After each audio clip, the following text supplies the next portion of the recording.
రాష్ట్ర బడ్జెట్ ప్రజల ఆశలపై నీళ్లు జల్లిందన్నారు బీఆర్ఎస్ అధినేత కేసీఆర్. రైతు భరోసాపై ఆంక్షలు విధిస్తున్నారని మండిపడ్డారు. దళిత బంధు ప్రస్తావనే లేదన్న కేసీఆర్, దళితులంటే కాంగ్రెస్ సర్కారుకు ప్రేమ లేదనడానికి ఇది నిదర్శనమన్నారు.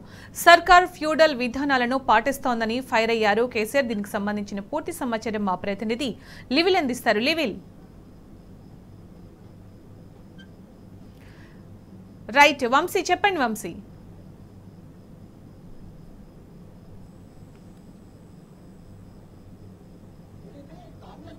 ప్రవేశపెట్టినటువంటి బడ్జెట్ మొత్తం కూడా ట్రాష్ అని టీఆర్ఎస్ పార్టీ అధినేత కేసీఆర్ కొద్దిసేపటి క్రితం మీడియాతో మాట్లాడుతూ చెప్పడం జరిగింది. ప్రధానంగా అనేక పాలసీలు కూడా ఈ బడ్జెట్ లో లేవని కూడా, పేదలను వంచే బడ్జెట్ గా ఉందని కూడా వారు చెప్పినటువంటి పరిస్థితి కూడా మనం చూడొచ్చు. ప్రధానంగా వ్యవసాయ రంగానికి ఎలాంటి పాలసీ లేదని, దాంతో పాటుగా పారిశ్రామిక రంగానికి కావచ్చు, ఐటీ రంగానికి సంబంధించినటువంటి ఎలాంటి పాలసీలు కూడా ఈ యొక్క ఏదైతే బడ్జెట్ లో లేవని కూడా వారు చెప్పినటువంటి పరిస్థితి కూడా మనం చూస్తా ఉన్నాము. దాంతో పాటుగా గతంలో ఉన్నటువంటి అనేక సంక్షేమ కార్యక్రమాలకు సంబంధించి కూడా ఈ బడ్జెట్ లో ఎలాంటి కేటాయింపులు లేవు.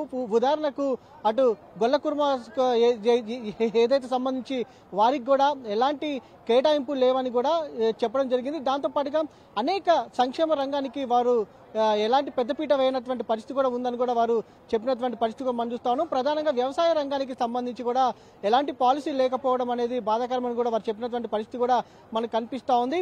ఇలా అన్ని వర్గాల ప్రజలను కూడా మోసం చేసే బడ్జెట్ గానే ఇది ఉంది, కానీ ప్రజలకు ఏమాత్రం ఉపయోగకరంగా లేదని కూడా వారు చెప్పినటువంటి పరిస్థితి కూడా మనకు కనపడతా ఉంది. ప్రధానంగా వ్యవసాయ రంగానికి సంబంధించి అటు రైతులకు సంబంధించి రైతు భరోసా, గతంలో బీఆర్ఎస్ ప్రభుత్వం 2 పంటలకు రైతు భరోసా ఇస్తే, కానీ ఇప్పటి వరకు రైతులకు సంబంధించినటువంటి బడ్జెట్ లో వారు కాంగ్రెస్ ప్రభుత్వం ఎలాంటి కేటాయింపులు చేయలేదని కూడా వారు చెప్పడం జరిగింది. దాంతో పాటుగా రైతు రుణమాఫీకి సంబంధించి కూడా ఎలాంటి స్పందన లేకపోవడం కూడా మనం చూస్తా ఉన్నాం ఈ బడ్జెట్ లో.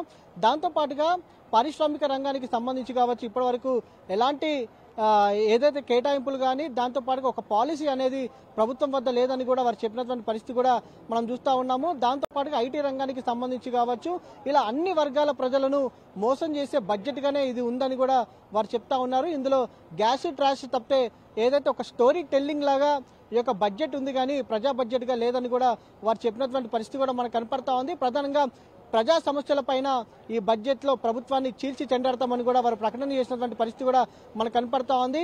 దాంతో పాటుగా అనేక స్కీమ్స్ కి సంబంధించి కూడా ఎలాంటి కేటాయింపులు లేవు, ఎలాంటి పాలసీలు లేవు అనే అంశానికి సంబంధించి కూడా వారు చెప్పినటువంటి పరిస్థితి కూడా మనం చూస్తా ఉన్నాము.